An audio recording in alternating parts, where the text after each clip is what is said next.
Yeah, this is Africa. This is the type of game that afterwards, everybody's eye will be black.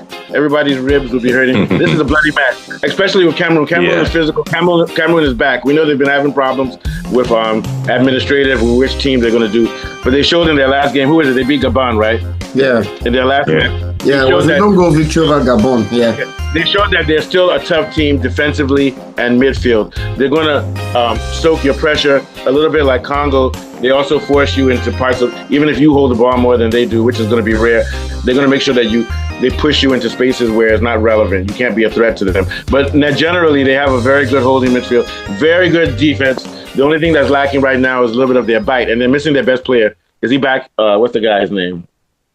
Agosa. No, what's the name? The guy that used to play in England. Is it for Cameroon? Hmm? Yeah. Which one? Mboma is there? I'm thinking about somebody else. Yeah. Well, anyway, but they right now. Is he Onana? No, Cameroon has basket. Don't they have a striker, the one that used to play in England, the light-skinned guy? Maybe I'm mixing him up with another team. But anyway, right now they're lacking in strike. I'll check it in a minute. They're lacking in strike force. So being able to score is going to be their problem. Meanwhile, Ivory Coast holds the ball well formatted. They'll keep the ball. They're going to have a lot of possession too. So this is possession versus a possession. But what Ivory Coast will do is they'll keep you away from them. They can pass the ball, keep you away from them. And then after a while, working the ball through patiently, they'll find ways to score. But also, they're not so great in scoring also. So this is going to be a very tight game. I'm going to give the tip to Ivory Coast, though, but this could be very, very close. What are your thoughts on the game, Afolabi? Yeah, it's going to be a very tight game because first and foremost, both teams are low-scoring teams, and both teams have a very strong defense. So it's going to be low-scoring. But Cameroon tend to play. They don't play as much possession as Ivory Coast.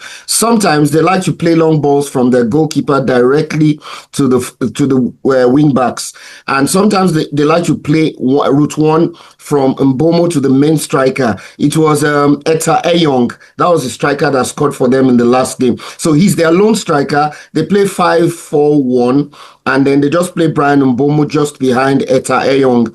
So sometimes they would like to bypass the midfield because they know that Ivory Coast is very, very strong in the midfield. They have Frank Kessié, they have Ibrahima Sangare, and they have Fofana in the midfield. So they have a very strong midfield structure. So and Ivory Coast, they use their wingers to also pass the ball and rotate with the midfield. Yes, and they use their wingers as well. The likes of Wilfred Zaha. How can you guys forget Aubameyang? How can you forget Aubameyang?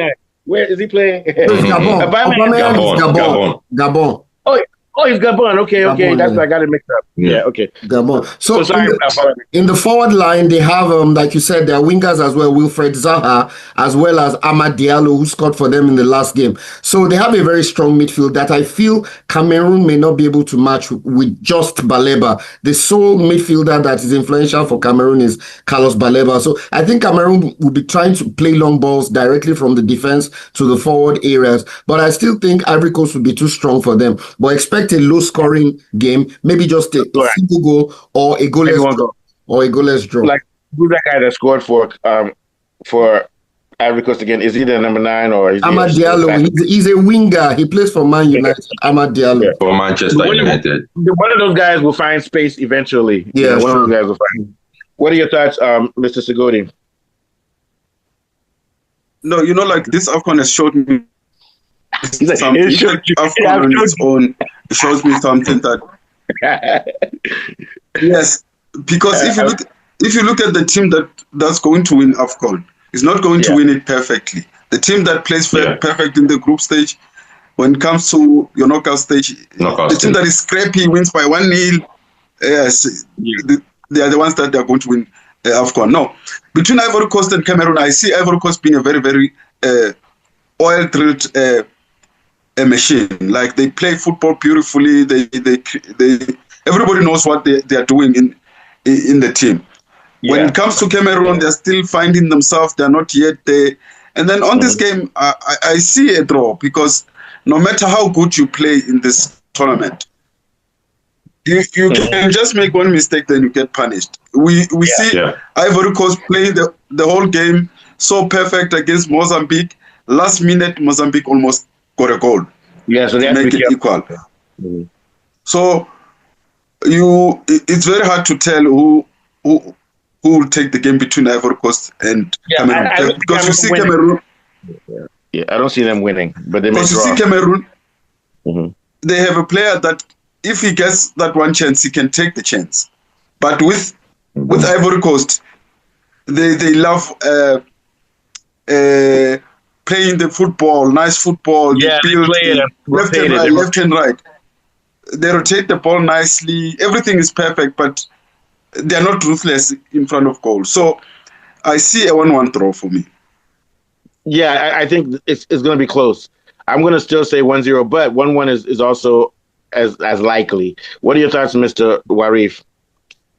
Well, this game is going to be an interesting game, just like Morocco and Mali, because these two teams, the battle of West African brothers, because Cameroon, they play physical football and they are physical. Then we know Ivory Coast, they are good. If you want physical, they can play physical. If you want to play tiki-taka, they can give it to you. So it's going to be an interesting game. But I see Ivory Coast taking the day. But for Cameroon, they are not a pushover, because Mbemo is somebody that can create magic at any time. If you give him that chance, he'll punish you. But a tree cannot make a forest. So I think it's going to be a highly tactical game.